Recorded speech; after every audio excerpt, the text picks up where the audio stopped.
the examination has four economics paper, GE 1, 2, 3, and Indian economics. And apart from that, two more papers of general studies and general English. So general English is familiar to all the students, as you know, those who are preparing for any examination. But general studies is a different part for the students of economics. So if I ask you, like, what was your strategy paper wise, starting from the paper one to paper six? For English papers, like there are, I mean, essay, there is, you have to write an essay, you have to write a precis and a passage. These are the major components of English paper. I think a student need not to put much focus on English, and every student has to analyze his or her English, and then accordingly put an effort into this paper. I consider my English not on an, I mean, on an average, I can qualify that paper. I mean, not that good, not that bad. So, but I can do good in this English paper. But still, you have to go. I went through some of the toppers of IES. They have put their essays online. So I downloaded them and I went through them and then I practiced it. That was my strategy. Weekly, I used it to practice it, one essay. But I used it to go through others' essays, toppers, how they have connected, how they have written the introduction, how they have concluded, how they have written the paragraphs. So those things you can also go through those essays, and then precise writing. You have, if you practice one or two, before 1 month of the examination, start practicing some precise. So, and then passage. I think passage is not that difficult. The English paper is not that difficult. If you have passed your 10th, then certainly you will do good in this examination. Yes. But then GS part is very random because you have 5 portions, but there's one question from ancient India. So you cannot read entire ancient India in order to get 5 marks question. So since the weightage is very less, so you have to prepare this paper in a very calibrated manner.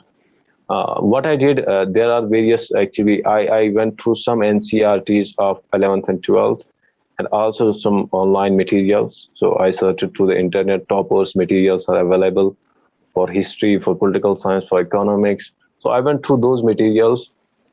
And also I used to read newspapers, because mostly they ask from the newspapers as well. So there is a static portion and a dynamic portion in it as well. So they will ask you from geography section, you will get more questions from the current affairs, what is in the news, and even economics. So you will get more questions from what is in the news. So I think they need to focus on newspaper reading. And also there are some ready-made question and answers given by various other platforms like Vision IES. I downloaded them. So, and that also proved very helpful.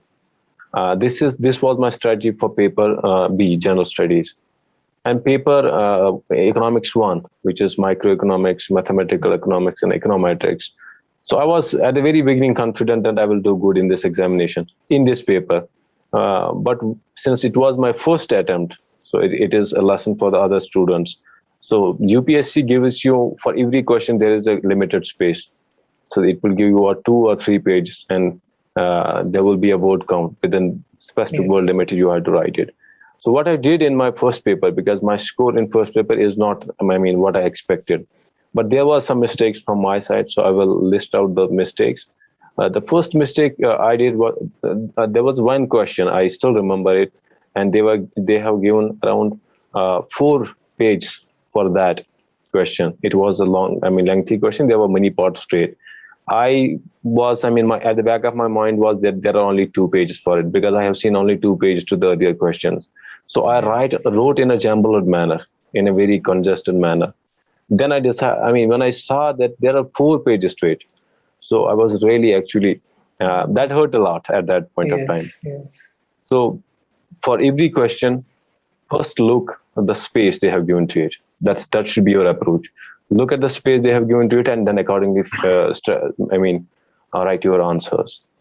But I think for paper 1, I was confident that I will do good, but still I have done good. But you have to be, you need not to be an expert in mathematics or econometrics, but what you have to do, you have to go through the previous year question papers of 5 to 6 years, and then follow 2 or 3 books for microeconomics, like I followed Pindick and Robinfield, and Nicholson for some mathematical portion, and Damodar Gujarati. These are essential books. So if you have gone through previous year question papers, you know what to read. That's important. And for paper B, this economics B, which is of macroeconomics, financial economics, and international trade, growth, growth and development. So international trade, you have to go through Salvatore. I went through that. And for macroeconomics, Freund is a good book. And also, sir, this IGNO material, I found that, I mean, really helpful.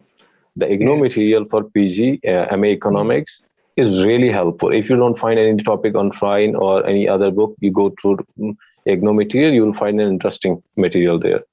So that's really proved helpful for even paper third and public economics, environmental economics. So I went through a lot. Wherever I was finding it difficult to get it from books, I went through the IGNO material.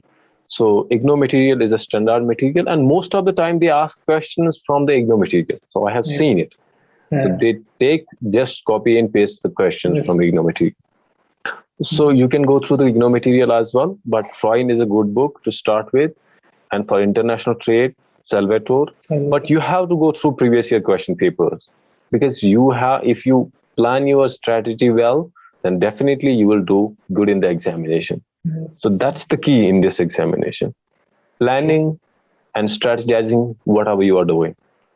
Because if you want to climb to the top of a mountain, then certainly there are well designed, if you have designed your strategy, your path in a sophisticated manner, then there are better chances that you will climb to the top. So that was my strategy. So I went through the previous year question papers and then focused on the areas which the UPSC is demanding. And for paper third, which is for growth and development, I forgot, it was like ML Jingan.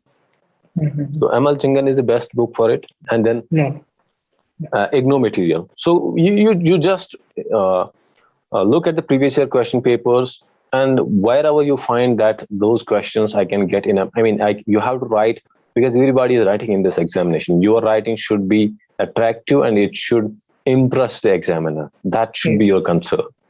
So that's why you have to search each and every question from books where they are written in a good manner. So you search, where you put an effort, because there is ample amount of literature is available online, so you can search it. And I have given you one platform, IGNO, which is a very good platform. You can search from there various growth models. And for public economics, what I did, I found this third paper very difficult. Among all papers. But I had worked hard. That's why my score in this paper is the highest. So if you find any paper difficult, the only thing you have to work hard on this. So that's the key. So I worked on this hard. That's why I scored good marks in this paper. So for public economics, Achal Bhatia is a good book, but in addition to it, you have to go through this IGNO material. IGNO is a best material for public economics, because they will ask you the questions exactly same from the IGNO books. So please, even if you are not reading IGNO material, give it a read. At least give a read to the questions. So go through IGNO material for public economics, and also for environmental economics, you can search some IGNO material, and Kolstad is also a good book. But go through the previous year question paper and locate the focus areas. And then comes the Indian economy part. In Indian economy, what you have to do, you have to read an economics newspaper daily and make notes.